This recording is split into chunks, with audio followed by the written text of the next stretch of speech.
Before the first mountain was carved and the first ocean breathed, there was only a symphony of light.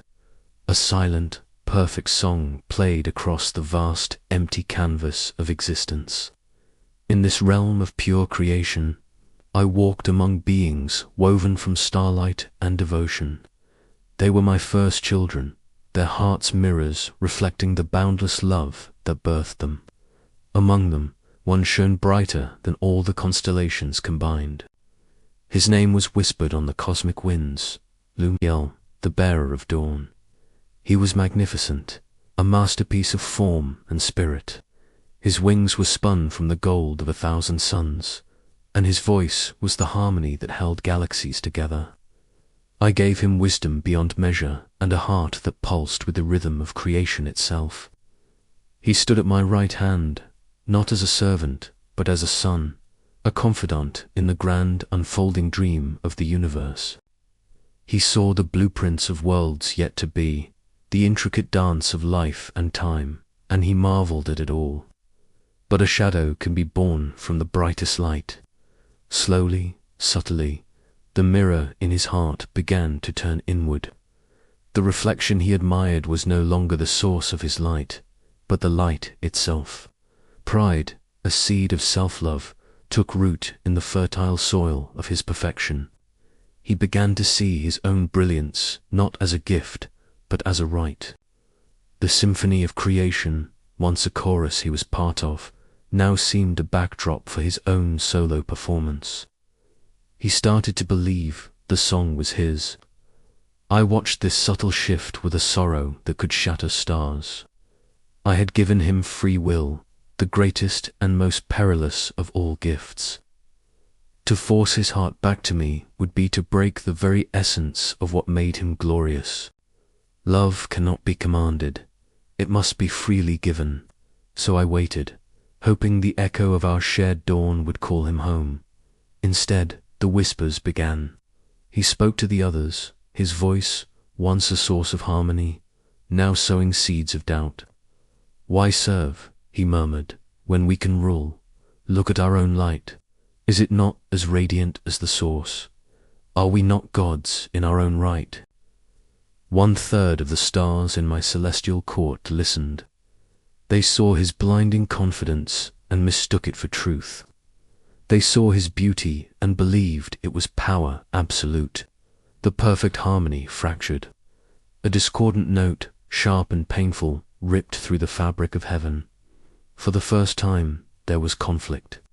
A war not of swords and fire, but of will and worship. A struggle between gratitude and entitlement. The clash was titanic. A storm of light against light. Heaven wept, its tears carving canyons on newborn worlds.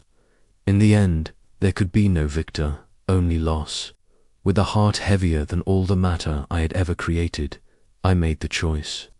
Lumiel, the bearer of dawn, could no longer stay.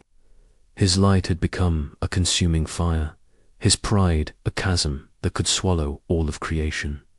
He was cast out, not in anger, but in profound sadness.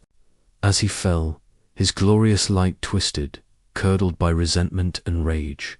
His golden wings burned to ash, and the name Lumiel was burned from the celestial records, replaced by a new one, a name spoken only in hushed tones of fear and warning. He became the shadow, the adversary, the echo of a love that chose itself over everything else. He did not fall into nothingness. He fell into a new realm, a world I was just beginning to shape. A world of soil and water, of fragility and breathtaking beauty. A world I called Earth, and I designed a new creation to inhabit it, a creature not of starlight and pure spirit, but of dust and divine breath, humanity. I made you different. I made you breakable, mortal, so you would understand the preciousness of each moment. I gave you hearts capable of feeling not just love, but also pain, loss, and longing. I gave you the capacity for doubt, so that your faith, when found, would be a conscious choice, a treasure earned. I placed a fragment of my own light, a divine spark, deep within each of you. It is your conscience, your intuition, your unyielding hope. The fallen one saw you. He saw in your fragility a canvas for his bitterness. He saw in your freedom a chance to prove that all creation, if given the choice, would choose itself, just as he did. He has whispered to you ever since, just as he whispered to the stars. He offers you kingdoms of self, thrones of pride, and the illusion that you need no one but yourselves. He tempts you to turn your inner mirror inward, to admire your own reflection until you forget the source of the light. Many times you have listened. You have built towers to challenge the heavens and forged crowns of greed and power. You have felt the same pride that fractured my first family, and you have felt the same fall, the same sorrow, the same aching separation from the light you were born from. You have known war, despair, and the cold loneliness of a heart that serves only itself. But here is the secret he never understood. Here is the truth that redeems all of creation. Unlike the stars, you were made to fall. You were made to stumble, to get lost, to feel the sting of your own mistakes. Because it is only in the darkness that you truly learn to seek the light. It is in the brokenness that you learn to heal. It is in the forgiveness you offer others that you learn how to be forgiven. The fallen one believes your weakness is his victory, but your vulnerability is your greatest strength. It is what allows you to love with a depth he can never comprehend. It is what drives you to seek connection, to build, to create, to sacrifice.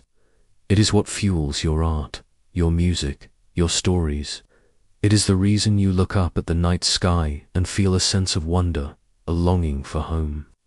That longing is my voice, calling you back. It is the echo of the original symphony, still playing softly in the quietest corners of your soul. Every act of kindness, every moment of compassion, every tear shed for another, is a note of that symphony being played through you. Every time you choose hope over despair, you are rebelling against the shadow. Every time you love unconditionally, you are wielding a light that can banish any darkness. Do not be afraid of your falls. Do not despair in your brokenness.